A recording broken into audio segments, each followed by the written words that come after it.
And a good spiritual morning to you once again. I'm Father Cosmas. Thanks for joining me today for a quick chat. And of course, our morning cup of coffee. And I've got the Bob's Burgers mug going here. And he says, I love you, but you're terrible. You're all terrible. And that's what he says to his family at one point for a joke in one of the shows. And I thought today we'd talk a little bit about family and as the holidays are approaching. And so I thought that was an appropriate mug for today because that's the expression on many people's faces when they have to deal with their family. And because the holidays are a time where we're kind of forced, like it or not, to get together. And how do we survive that? And how do we survive the holidays in general? It can be a tough time for people. It usually is.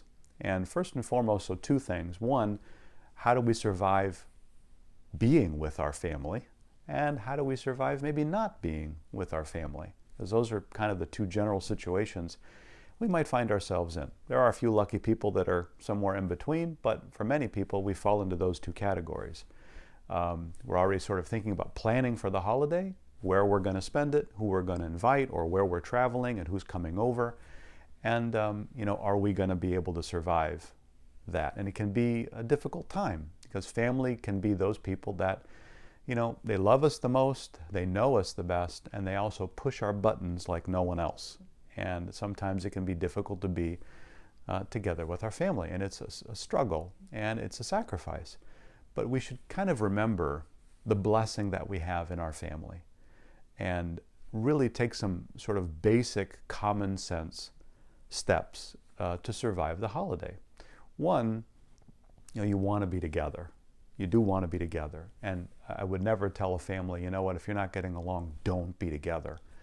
What I would say is if there's one or two people or one person in particular that might rub you the wrong way and you're going to see them at someone's house on Christmas Eve or Christmas Day or New Year's, whatever it might be, or a little bit before. Sometimes people have holiday parties the week before for whatever reason.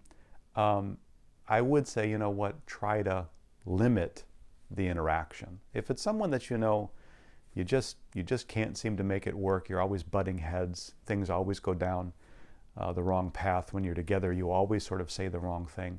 Kind of know that going in. Kind of know, this person pushes my buttons. And I know going in that I'm going to be tempted to do or say something dumb. So you know what?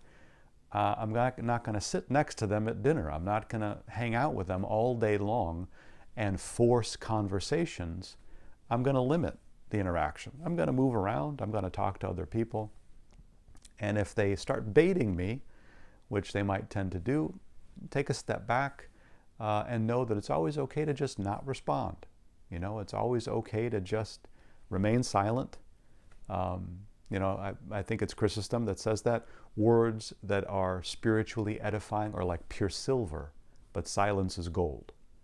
And so sometimes it's okay to just stay silent, smile, take another drink of the eggnog, just say Merry Christmas and just sort of move on and let it, roll off your shoulders.